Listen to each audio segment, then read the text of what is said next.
जर यापुढच्या काळात कधी सरकारकडून जर आता हल्ला विद्यार्थ्यांवरती करण्याचा प्रयोग जर सरकारने केला, यांचा महाराष्ट्रासह राज्यात फिरणं पूर्ण बंद होणार आणि यांचा माज उतरवल्याशिवाय आम्ही शांत बसणार नाही। दिल्लीत सुरू असलेल्या विद्यार्थी आंदोलनाला मराठा आरक्षण आंदोलनाचे नेते मनोज जरांगे पाटील यांनी भेट दिली। जंतर मंतरवर कॉकरोच जनता पार्टीच्या अभिजित दिपके यांच्याशी चर्चा केल्यानंतर मनोज जरांगे यांनी आंदोलक विद्यार्थ्यांशी संवाद साधला।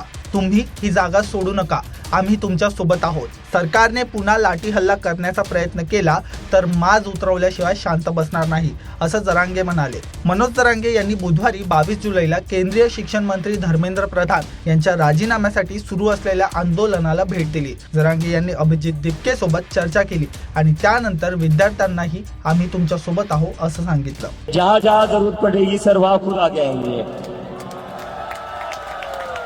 आपल्या देशातल्या विद्यार्थ्यांना न्याय मिळावा म्हणून हे सरकार म्हणजे ज्या भाजपचं सरकार प्रत्येक वेळेस गोरगरीब लोकांच्या लेकरावरती जाणून बुजून अन्याय करतंय।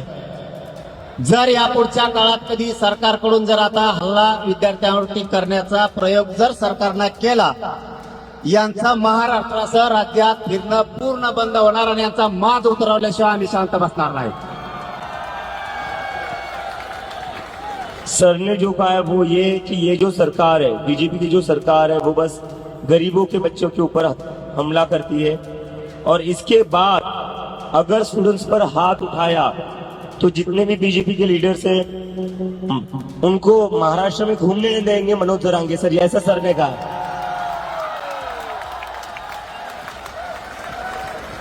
अरे सगळं मेळच पांगायला, मी मराठीत बोलायलो ते हिंदीत सांगायले। मला हिंदी येत नाही तेव्हाच प्रॉब्लेम आहे। अरे मग हिंदी जर बोललो ना, तुमचं आहे ते ध्यानातून हिंदी जायची तुमच्या बी। नको वायर मार खरंच नाही बोलत नाही।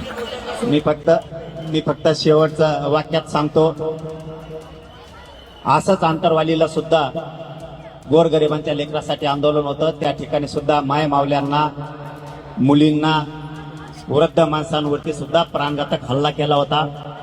या सरकारनं आमच्यावरतीही गोळ्या घातल्या होत्या। फक्त माझी सगळ्या विद्यार्थ्यांना एक विनंती राहील, तुम्ही ही जागा सोडू नका। आम्ही सगळा देश तुमच्या मागे आहे। तुम्ही तिकडे गेलात ना, हे आंदोलन मोडून टाकते। शांततेच्या आंदोलनात एवढी ताकद आहे ते आम्ही सिद्ध करून दाखवलंय। आम्ही सुद्धा तुमच्या सोबत आहेत। ही जागा फक्त सोडू नका। सरकारला आपण निवडून दिलेलं आहे। आपण आपल्या मायबापांना यांना मतदान केलंय, आपल्या गावकऱ्यांनी यांना मतदान केलंय, आपल्या जिल्ह्यानं तालुक्यानं यांना मतदान केलंय। परंतु हेच आज आपल्या विद्यार्थ्यांवरती, लेकरा बाळावरती उलटले। यांना उलट करायची ताकद या विद्यार्थ्यात आणि या राज्यातल्या गोरगरीब जनतेत आहे, हे यांच्या लक्षात नाहीये। परंतु या पुढच्या काळात जर तुम्हाला कुठं धक्का लागला तर आम्ही सगळे तुमच्या सोबत आहेत। सोनमजीच्या सोबत आहेत, आपल्या अभिजित भैयांच्या सोबत आहेत। सगळा राज्य आणि देश तुमच्या पाठीशी, एवढाच शब्द देतो आणि थांबतो। धन्यवाद सगळ्यांना। जय शिव।